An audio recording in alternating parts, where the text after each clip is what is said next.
Today we're talking about sin. Romans 3:16 teaches us that all have fallen short of the glory of God. We've all sinned, and that's why we made the decision to be saved, because we saw our sinful nature and were not pleased. But you know, Danielle, many times after we're saved, it seems like we still struggle with sin. We still have issues in our life. I mean, what's that all about? Well, I think, we have a spirit, a soul, and a body. Our bodies and our souls aren't saved. Our spirit is what becomes saved.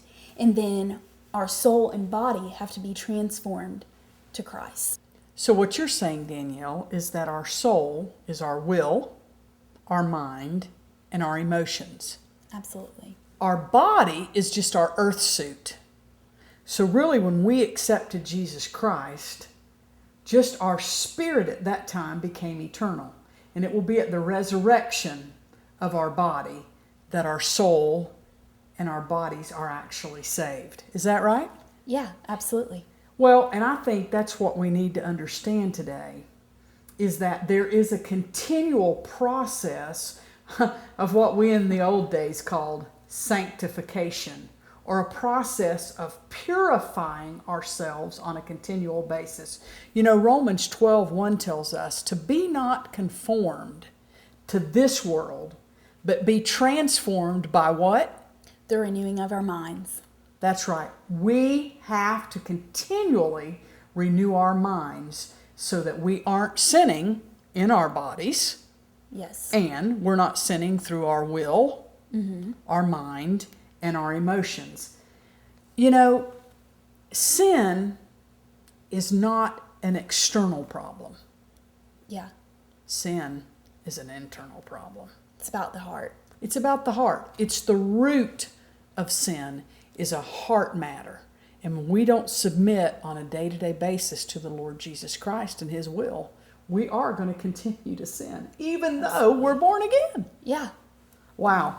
So today we're learning that we're a spirit, soul, and body, that our spirit is what's eternal and saved. And we have to continually transform ourselves to Christ. Now, what are some ways to be transformed?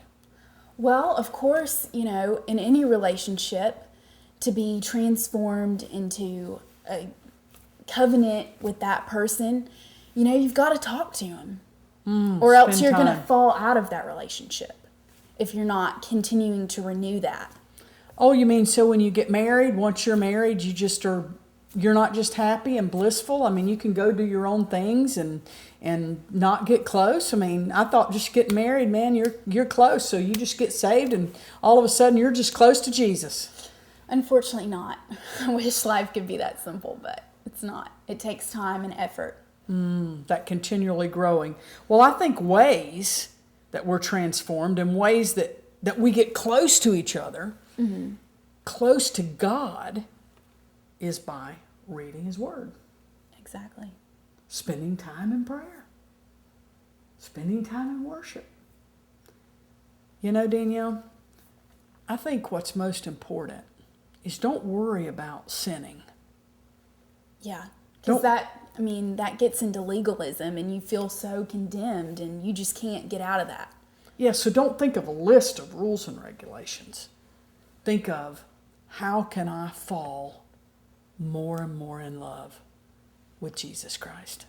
Yeah, that's what it's about. It's not about rules. He didn't just say, oh, you just need to follow rules, but He just wants that relationship and wants what's best for us. And when you're really in love with somebody, you don't want to break the rules. No. Somebody who's looking in marriage to commit adultery, I doubt they're really in love at all. Probably not. Yeah, it's just not about the rules. It's not about the regulations. It's about an intimate relationship with the Lord Jesus Christ. And as we continue to have that intimate relationship, sin will fall away. If you need to contact us, please go to JesusSavesNetwork.com, click on Contact. We'll answer any questions that you've got. Thanks.